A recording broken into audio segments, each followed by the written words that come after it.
பூம்புகார் நகர் பகுதியில் 130 மீட்டர் நீளம் கொண்ட 24,56,000 ரூபாய் மதிப்பீட்டில் மழைநீர் வடிகால் கட்டக்கூடிய பணியையும் தொடங்கி வைத்திருக்கிறேன்.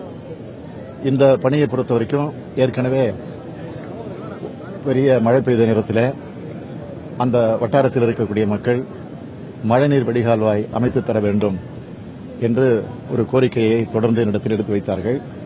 என்னுடைய சட்டமன்ற உறுப்பினர் தொகுதி மேம்பாட்டு நிதியிலிருந்து இந்த நிதியை அதற்காக ஒதுக்கி அந்த பணி இப்பொழுது தொடங்கப்பட்டிருக்கிறது. இன்னும் ஒரு மாத காலத்தில் இந்த பணியை முடித்து தருவதாக சம்பந்தப்பட்டிருக்கக்கூடிய அதிகாரிகள் என்னிடத்தில் உறுதிமொழி தந்திருக்கிறார்கள். சரி, தொடர்ந்து தொகுதி பக்கம் வந்துட்டீங்க. இருந்தாலும் திமுக உறுப்பினர்கள், அதாவது சட்டமன்ற தேர்ந்தெடுக்கப்பட்ட 3 மாதத்துக்கு ஒரு முறை மக்களை சந்திக்கக்கூடிய திட்டம் செய்யணும் சொல்லியிருந்தீங்க. அந்த வகையில் எப்போ 3 மாதம் இல்ல, எப்ப நினைக்கிறாங்களோ அப்பெல்லாம் போகணும்னு சொல்லியிருக்கிறோம்.